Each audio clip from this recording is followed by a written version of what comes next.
चोपडा मतदारसंघात 102 कोटींच्या विकास कामाचे उद्घाटन एकाच दिवसात होणे ही काही थट्टा मस्करी नाही।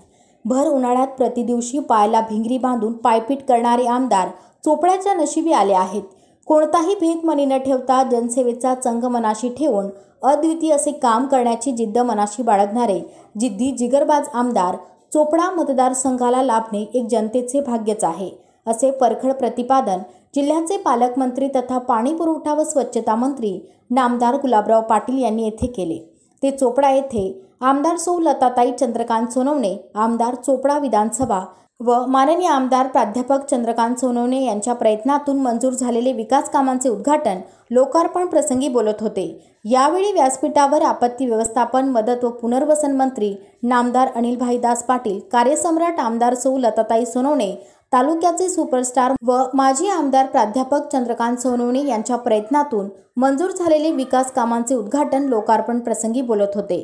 यावेळी व्यासपीठावर आपत्ती व्यवस्थापन, मदत व पुनर्वसन मंत्री नामदार अनिलभाई दास पाटील, कार्यसम्राट आमदार सौ लताताई सोनवणे, तालुक्याचे सुपरस्टार माजी आमदार प्राध्यापक चंद्रकांत सोनवणे, जेडीसीसी बँक संचालक घनश्याम अग्रवाल, दूध उत्पादक संघ संचालक रोहित निकम, आयुक्त राधाकृष्ण गमे, जिल्हाधिकारी आयुष प्रसाद, चोपडा प्रांताधिकारी एकनाथराव बंगाडे, तहसीलदार भाऊसाहेब थोरात, मुख्याधिकारी हेमंत निकम, गट विकास अधिकारी आर.ओ. वाघ, कृषी उत्पन्न बाजार समिती सभापती नरेंद्र पाटील, यावल कृषी उत्पन्न बाजार समिती उपसभापती बबलू कोळी, संचालक रावसाहेब पाटील, सूर्यभान पाटील सर, गोपाल पाटील, शिवराज पाटील, विजय पाटील, किरण देवराज, सौ कल्पना पाटील, सौ मंगलाताई पाटील, सुभाषप्पा सोळुंके, एम.व्ही. पाटील, विकास पाटील, प्रकाश राजपूत, राजेंद्र पाटील, प्रताप पावरा, राजेंद्र पाटील, नगरपालिका बांधकाम अभियंता सचिन गवांदे, इलेक्ट्रिक मान्यवर उपस्थित होते।